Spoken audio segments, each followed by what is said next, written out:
Cuando finalmente llegué a la casa de mis padres en Oviedo, la noche ya había caído por completo. Las luces del interior brillaban tenuemente y las risas familiares resonaban desde el comedor principal. Me detuve un momento en el porche, respirando profundamente el aire frío de Asturias. Había conducido durante horas desde Madrid para llegar aquí, solo para darme cuenta de que la celebración del santo de mi madre había comenzado sin mí. Entré con mi maleta en una mano y mi bolso en la otra. Los restos del festín cubrían la mesa del comedor, platos sucios apilados, tortillas a medio comer y botellas de sidra vacías. Mi hermano Alejandro fue el primero en verme. Con una sonrisa burlona, levantó su copa y exclamó: «Vaya, la princesa de Madrid finalmente nos honra con su presencia». Perfecta sincronización, Carmen. Justo a tiempo para limpiar todo esto. Mis padres rieron a coro, llenando la habitación con su calor despectivo. Mi madre, Dolores, ni siquiera se levantó para saludarme, simplemente hizo un gesto con la mano como diciendo: «Ahí estás». Mi padre, Antonio, apenas apartó la mirada del televisor donde transmitían un partido del Real Oviedo. Forcé una sonrisa tensa, ocultando el dolor que me causaban sus palabras. Hace 5 años que me había mudado a Madrid persiguiendo mis sueños de convertirme en periodista. Para ellos, especialmente para mi hermano que se había quedado a trabajar en el negocio familiar, yo era la traidora que abandonó sus raíces. «No te preocupes, no vine a arruinar la fiesta», dije suavemente. Rebusqué en mi bolso y saqué el pequeño paquete que había traído conmigo, un caro broche de plata para mi madre, comprado con mi primer sueldo importante en la revista donde acababa de conseguir un puesto permanente. Mi madre lo tomó con desinterés, apenas mirándolo antes de dejarlo sobre la mesa. «Muy bonito, hija. No hacía falta que gastaras tanto dinero». Me senté en el único espacio libre que quedaba en el sofá, junto a mi tía Elena, la única que me sonrió genuinamente. Escuché fragmentos de conversaciones, historias locales que ya no me incluían. Mi prima Lucía hablaba de su boda próxima, mi tío Roberto contaba chistes que todos conocían de memoria. Me sentía extraña, como una extranjera en la casa donde había crecido. Las paredes seguían cubiertas con las mismas fotografías antiguas, el olor a guiso de mi madre impregnaba el ambiente, pero algo había cambiado. Quizás era yo la que había cambiado. «¿Y qué tal tu trabajito en Madrid?», preguntó mi padre con tono condescendiente, finalmente reconociendo mi presencia. «¿Todavía escribiendo esos artículos que nadie lee?». Tragué saliva, controlando la rabia que comenzaba a hervir dentro de mí. En realidad, me acaban de ascender. Ahora soy editora adjunta en la sección de investigación. «Qué bien», respondió automáticamente, sin un ápice de interés real. «Alejandro acaba de ampliar la tienda, ¿sabes? Ya tiene 3 empleados a su cargo». La conversación volvió a fluir sin mí. Me levanté silenciosamente y fui a la cocina, buscando un momento de soledad. Abrí el grifo y me lavé la cara con agua fría, intentando calmar mis pensamientos. No era justo que después de tanto esfuerzo, después de haber construido una vida por mi cuenta, siguieran tratándome como la oveja negra de la familia. No estaba segura si era el cansancio del viaje o los meses de resentimiento acumulados, pero algo dentro de mí me decía que esta noche no iba a terminar como ellos pensaban. Había vuelto a casa con un propósito más allá de celebrar el santo de mi madre. Llevaba semanas recibiendo llamadas extrañas, mensajes inquietantes. Alguien de mi pasado había regresado, alguien que todos en mi familia preferían olvidar. Saqué mi teléfono y revisé mis mensajes. El último había llegado apenas 1 hora antes: «Estaré allí esta noche. Es hora de que todos sepan la verdad». Guardé nuevamente el teléfono, intentando controlar el temblor de mis manos. Había huido de Oviedo hace 5 años por una razón que iba más allá de mis ambiciones profesionales. Había secretos enterrados, promesas rotas y culpas silenciosas que ahora amenazaban con salir a la superficie. Respiré hondo y regresé al comedor con una sonrisa falsa. La noche apenas comenzaba, y tenía el presentimiento de que pronto todos dejarían de preocuparse por mi llegada tardía. Apenas tuve tiempo de reaccionar cuando un fuerte golpe sacudió la casa entera. La puerta principal, que yo había cerrado al entrar, se abrió con tal fuerza que las paredes parecieron temblar. Las risas cesaron al instante, reemplazadas por un silencio atónito. Me giré bruscamente, con el corazón martilleando en mi pecho. En el umbral se recortaba una figura en sombras, silueteada contra la oscuridad de la noche asturiana. La figura no se movió, pero su presencia llenó la habitación con un frío presentimiento. Mi padre se levantó primero, su mano instintivamente buscando el atizador de la chimenea. Mi madre se aferró al borde de la mesa, su rostro pálido como la cera. El viento frío de la montaña se coló en la casa, agitando las cortinas y haciendo parpadear las velas que mi madre había encendido para la ocasión. Las voces de la televisión seguían sonando, incongruentes con la tensión que ahora dominaba la sala. ¿Quién demonios eres tú? La voz de mi hermano Alejandro rompió el silencio, su habitual tono burlón completamente evaporado, reemplazado por una tensión rígida que nunca había visto en él. Di un paso atrás instintivamente, mis dedos apretando el pequeño objeto que había guardado en mi bolso. Una parte de mí ya sabía quién era, lo había estado esperando, temiendo este momento desde que recibí aquel primer mensaje hace semanas. La figura avanzó lentamente hacia la luz, y todos contuvimos la respiración. Era un hombre de unos 30 años, su rostro marcado por el tiempo y lo que parecían ser años de sufrimiento. Llevaba una chaqueta de cuero gastada y su pelo negro, más largo de lo que recordaba, caía desordenado sobre su frente. «Buenas noches, familia Vega», dijo con una voz ronca pero firme. Lamento interrumpir esta entrañable reunión familiar.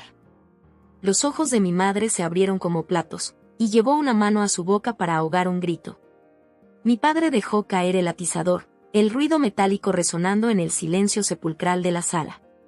«Mateo», susurró mi tía Elena, pronunciando el nombre que nadie en mi familia había mencionado en años.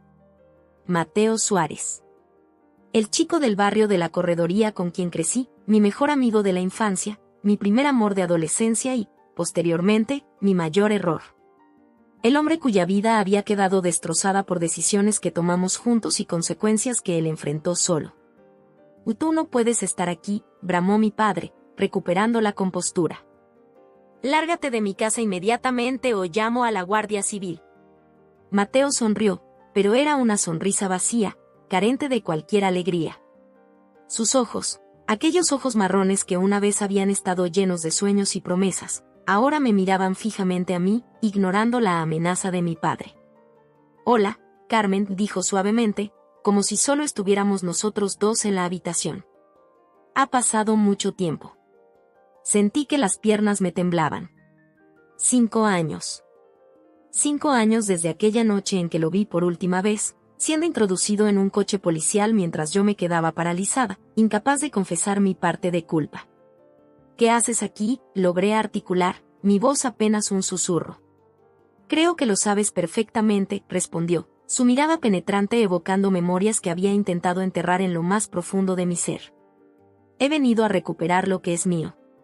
Mi prima Lucía se levantó nerviosa. Voy a llevar a los niños arriba», murmuró, tomando de la mano a sus hijos pequeños que observaban la escena con ojos asustados. Nadie más se movió. Era como si el tiempo se hubiera suspendido en aquella sala sofocante. El televisor seguía emitiendo el partido, pero el sonido parecía venir de otro mundo, uno distante y ajeno a la realidad que ahora enfrentábamos. «Mateo, por favor», intenté razonar, dando un paso hacia él. «Este no es el momento ni el lugar». «¿Y cuándo lo sería, Carmen?». Su voz subió de volumen, cargada de una amargura que cortaba como un cuchillo. «¿Después de otros 5 años? ¿Cuánto tiempo más esperabas que mantuviera tu secreto?». Mi hermano Alejandro se interpuso entre nosotros, su rostro contraído en una mezcla de confusión y rabia. «¿De qué diablos está hablando este tipo? ¿Qué secreto, Carmen?». Podía sentir los ojos de toda mi familia sobre mí, esperando una explicación. El peso de sus miradas era casi tan insoportable como el peso del remordimiento que había cargado durante años. «Vamos, cuéntales», me desafió Mateo. «Cuéntales por qué la niña prodigio de la familia realmente se fue a Madrid. Cuéntales sobre el dinero». Mi madre dejó escapar un sollozo ahogado. Mi padre, siempre tan seguro de sí mismo, parecía haber envejecido 10 años en cuestión de segundos. La vergüenza ardía en mis mejillas mientras buscaba desesperadamente una salida, una forma de proteger a mi familia del pasado que había tratado tan duramente de dejar atrás. «Estás borracho», espetó Alejandro, empujando ligeramente a Mateo.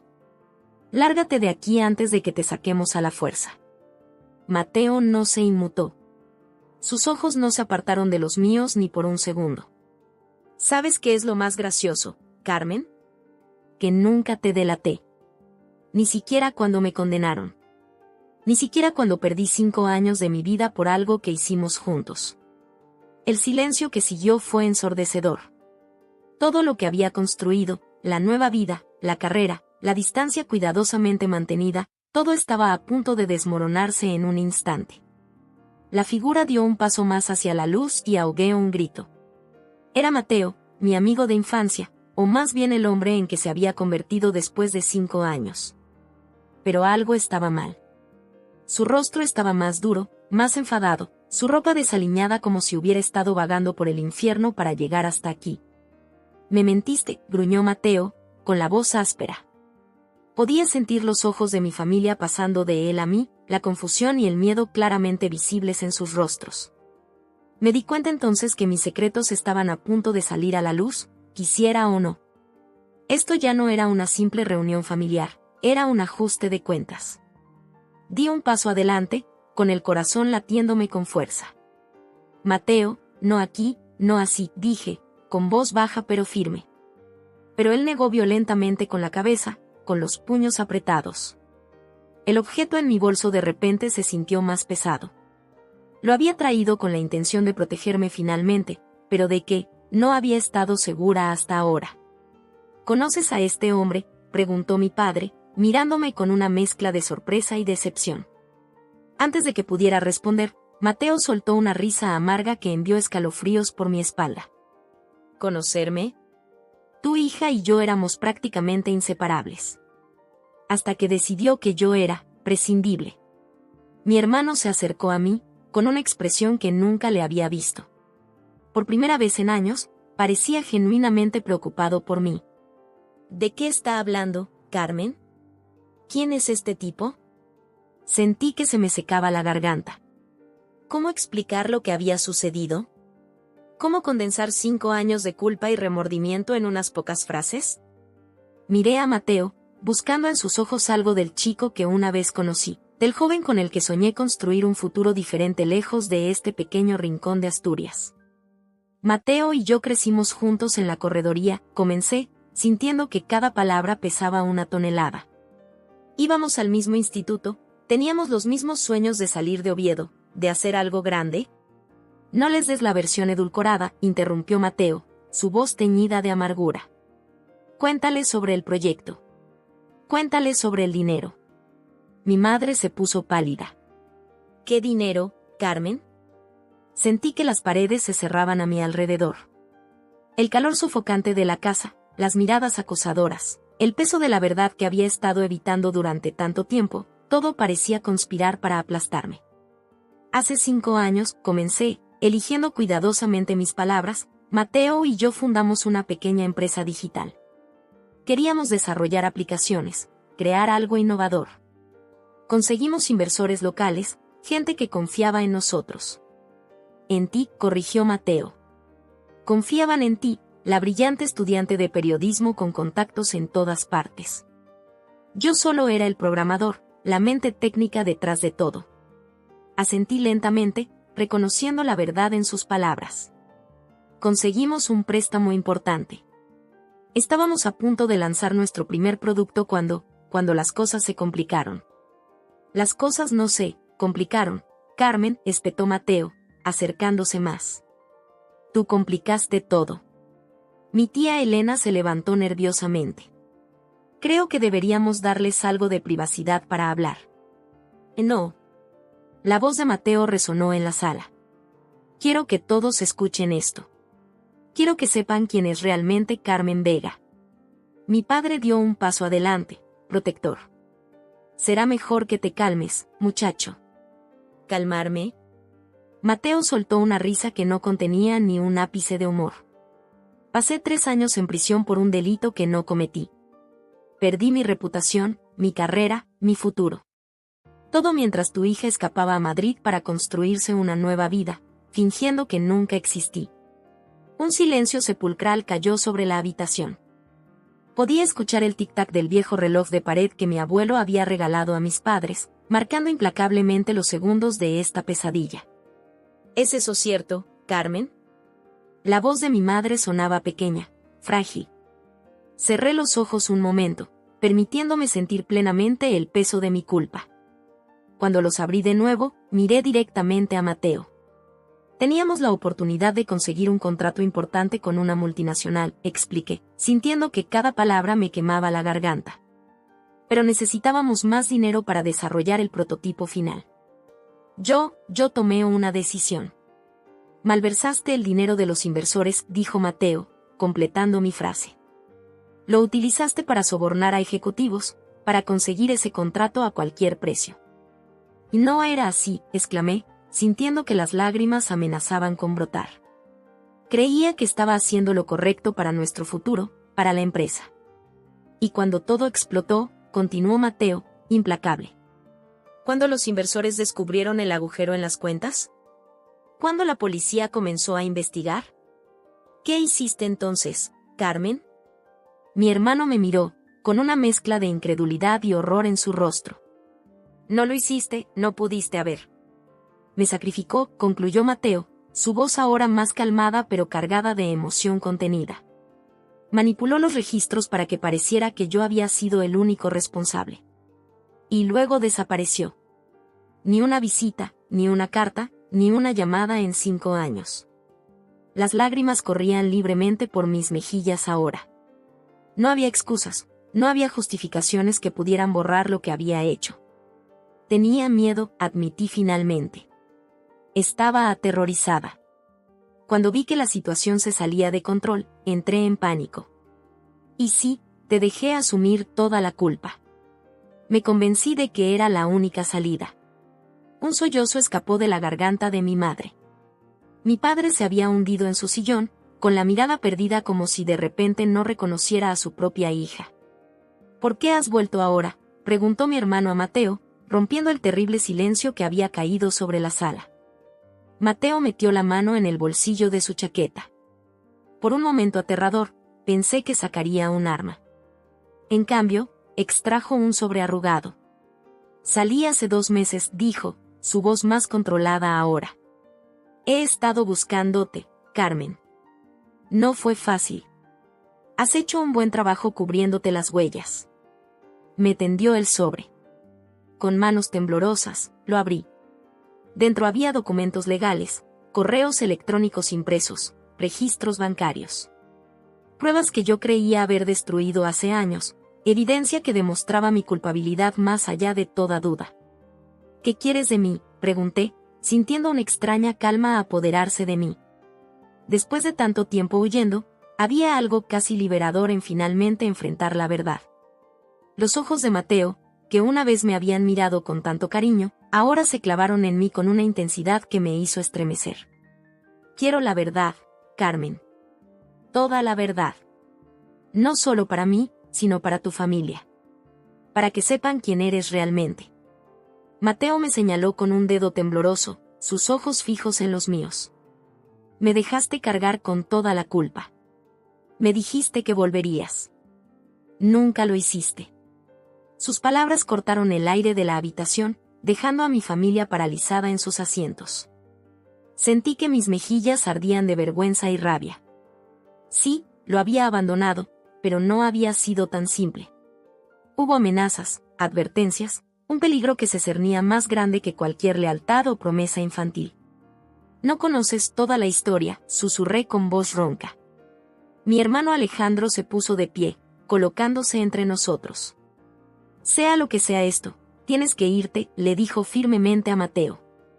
Pero este solo rió amargamente, un sonido tan hueco que me hizo estremecer. Ella no es quien creéis que es, dijo Mateo, mirando directamente a mis padres. Vi cómo sus expresiones cambiaban del miedo a la sospecha. Mi mundo cuidadosamente construido se estaba desmoronando rápidamente. Carmen, la voz de mi madre temblaba, ¿de qué está hablando este hombre? Sentí que el aire me faltaba. 5 años de mentiras estaban a punto de derrumbarse. 5 años construyendo una carrera, una reputación, una nueva identidad lejos de Oviedo, lejos de mi pasado. Ahora todo pendía de un hilo. ¿Recuerdas aquella startup tecnológica de la que os hablé cuando estaba en la universidad? Mi voz sonaba extrañamente distante, como si perteneciera a otra persona. La que fracasó antes de despegar. Mi padre frunció el ceño. Ese proyecto tuyo con unos compañeros de clase. ¿Qué tiene que ver con? No era solo un proyecto, interrumpió Mateo, su voz cortante como un cuchillo. Era una empresa real. Teníamos inversores, oficinas en el Parque Tecnológico de Asturias, un futuro prometedor. Hasta que tu hija decidió jugar con fuego. Mi tía Elena se llevó una mano a la boca. Carmen, cariño, ¿es cierto esto? Las palabras se atascaban en mi garganta. ¿Cómo explicarles que había malversado fondos? ¿Cómo hacerles entender que había tomado decisiones desesperadas creyendo que salvaría nuestra empresa, nuestro sueño? Nos estábamos quedando sin dinero, comencé, las palabras saliendo ahora como un torrente. Teníamos un prototipo casi terminado, pero necesitábamos más tiempo, más recursos. Había una multinacional interesada en comprarnos, pero exigían ver resultados tangibles. Así que decidiste tomar un atajo, continuó Mateo, su voz ahora más calmada pero cargada de dolor.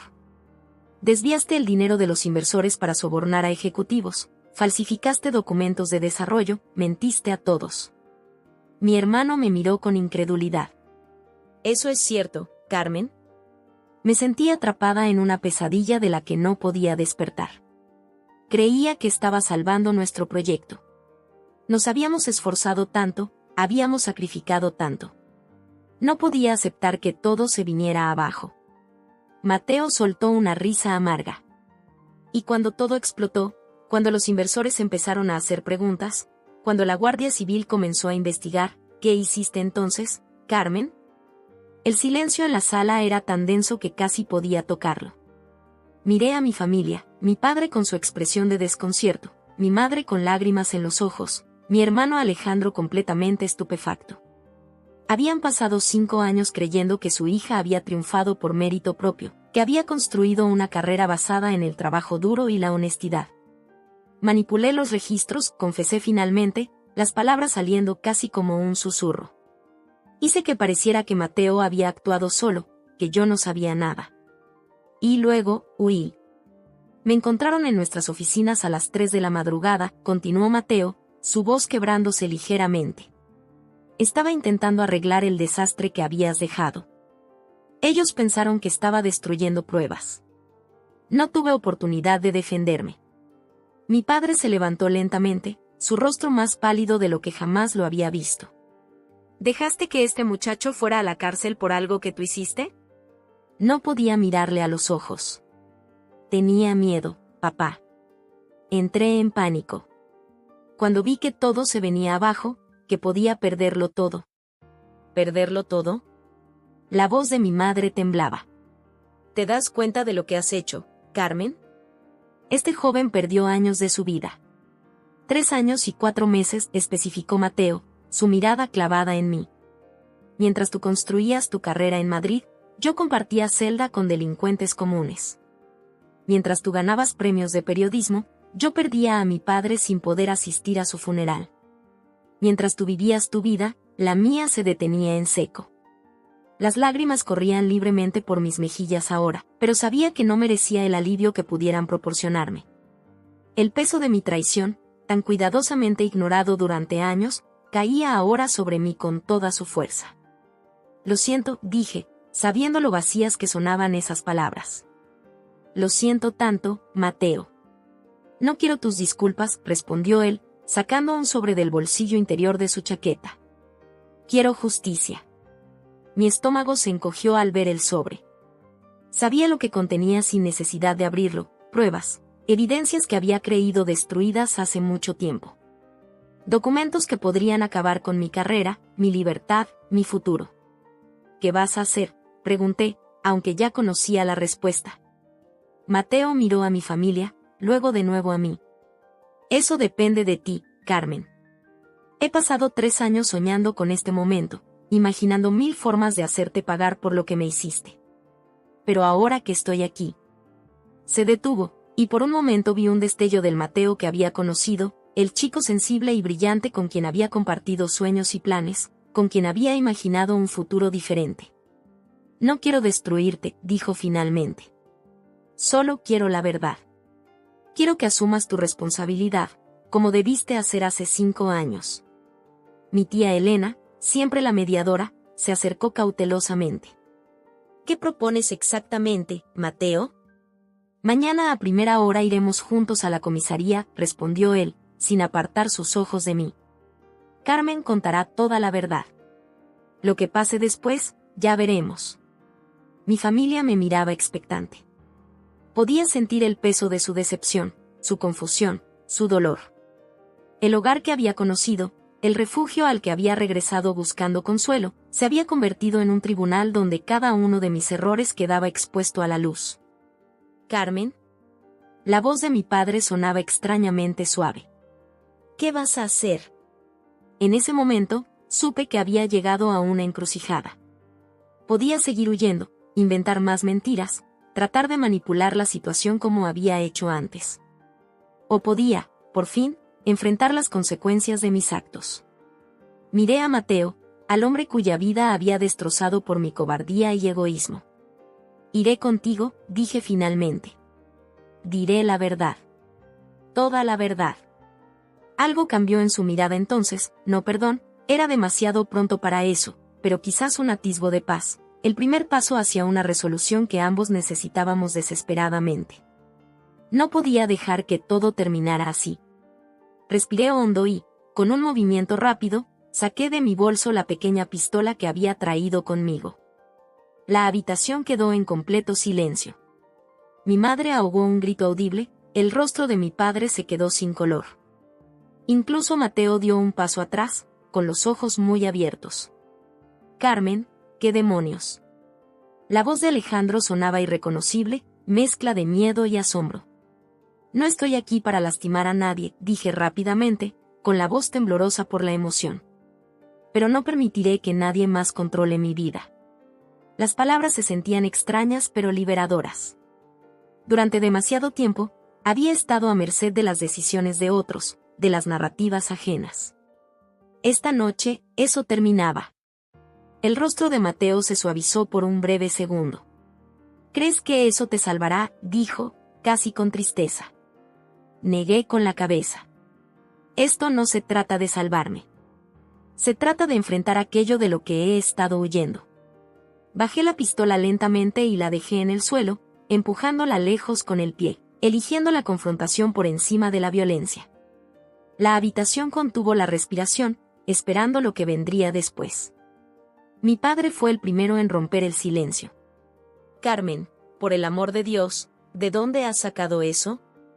La compré hace 3 semanas, respondí, sin apartar la mirada de Mateo. Cuando empezaron a llegar los mensajes.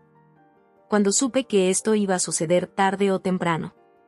Mi tía Elena se acercó cautelosamente y recogió el arma.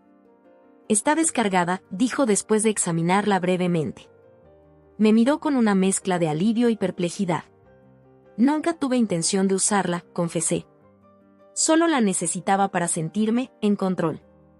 Para no sentirme tan vulnerable como me sentí aquella noche hace 5 años. Mi madre sollozaba silenciosamente en su silla. Mi hermano Alejandro se pasaba la mano por el pelo, un gesto nervioso que reconocí de nuestra infancia. La tensión en la habitación era palpable, pero había cambiado de naturaleza. Ya no era el miedo a lo desconocido, sino la incomodidad de enfrentar verdades demasiado tiempo enterradas. Mateo, dije, volviéndome hacia él. Lo que hice es imperdonable. Lo sé. Y entiendo que quieras justicia. La merezco. Iré contigo mañana a la comisaría, confesaré todo.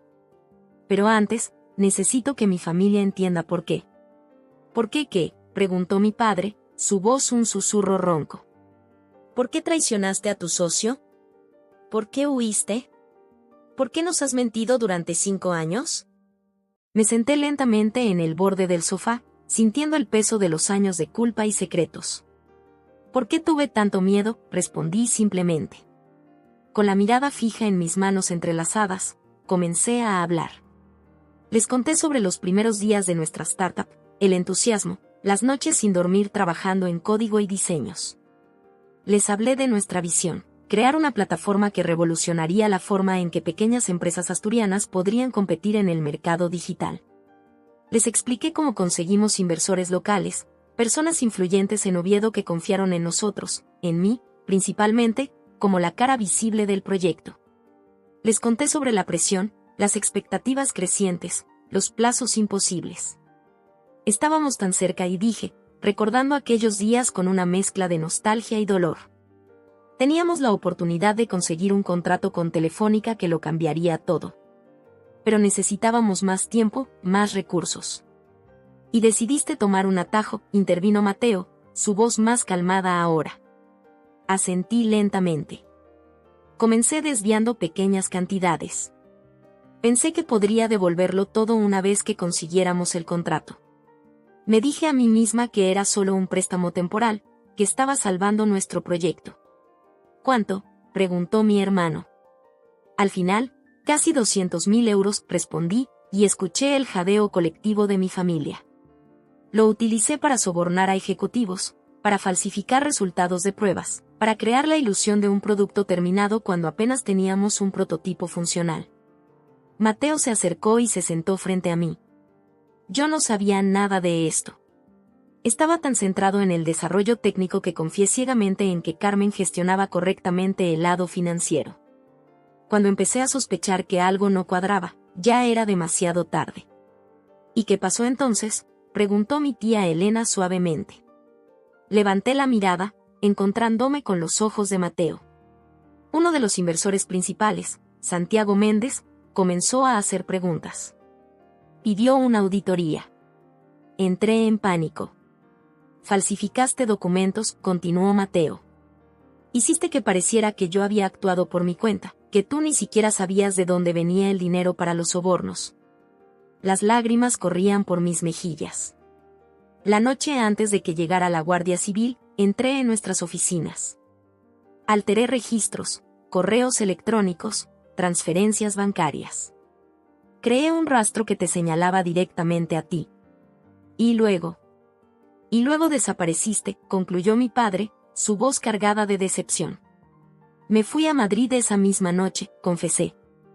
Al día siguiente, cuando supe que habían detenido a Mateo, estuve a punto de volver, de confesar.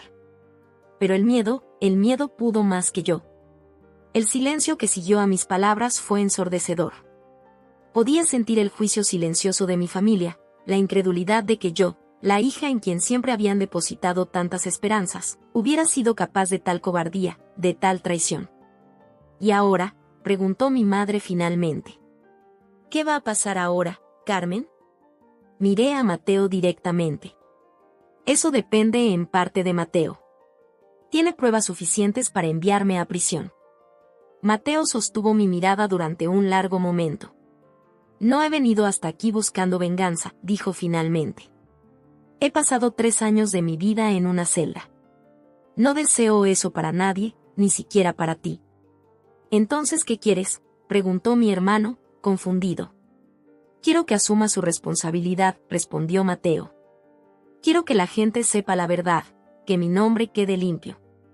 Quiero poder volver a trabajar en el sector tecnológico sin que mi pasado me persiga.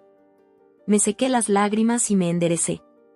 Haré todo lo que esté en mi mano, Mateo. Hablaré con la policía, con los antiguos inversores, con quien haga falta. Diré la verdad, toda la verdad. ¿Y si eso significa ir a prisión? En realidad, interrumpió Mateo, hay una alternativa. Todos le miramos expectantes. He estado desarrollando un nuevo proyecto durante mi tiempo en prisión, explicó. Algo completamente diferente, pero con potencial real. Tengo contactos interesados, pero necesito a alguien con tus habilidades de comunicación, alguien que sepa manejar inversores y clientes.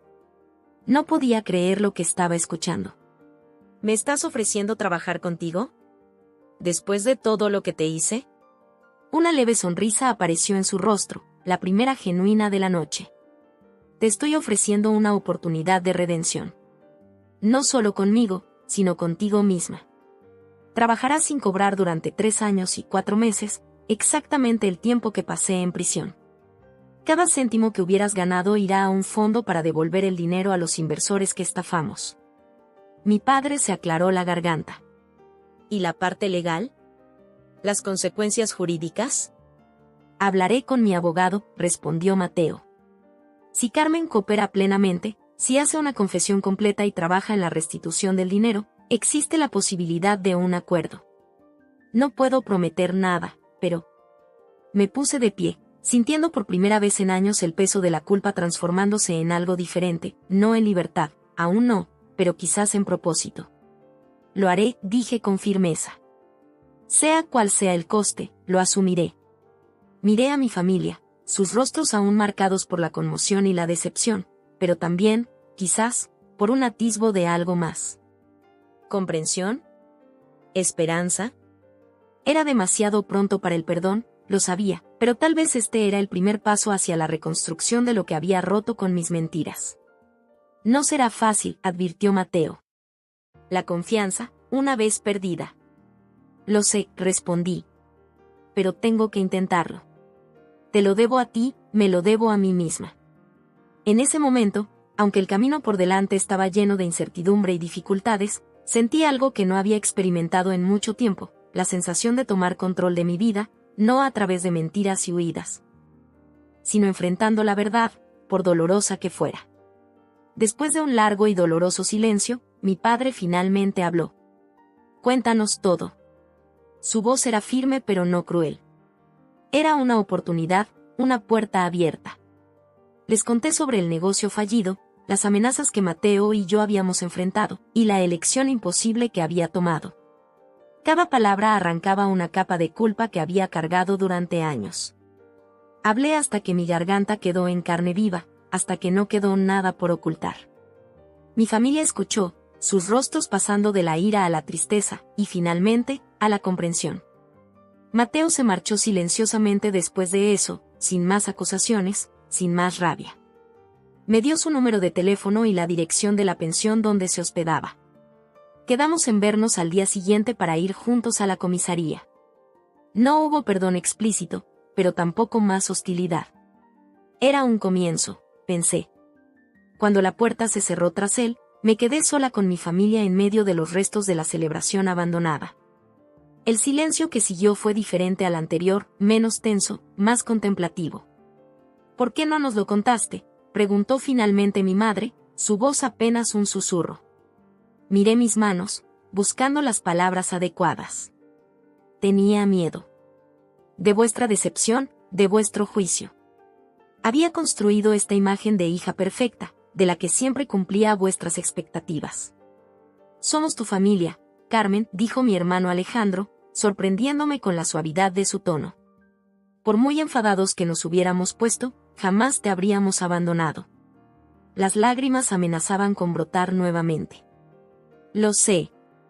Ahora lo sé. Pero entonces... Me convencí de que era mejor mantener la distancia, crear una nueva vida.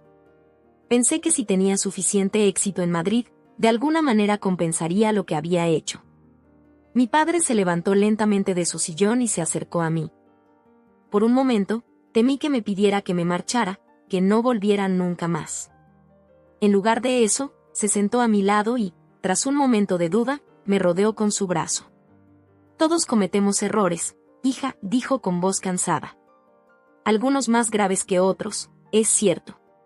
Pero lo importante es cómo los afrontamos. ¿Me perdonáis?, pregunté, mi voz quebrándose. Mi madre se acercó también, sentándose al otro lado. No es nuestro perdón el que necesitas, Carmen. Es el tuyo propio.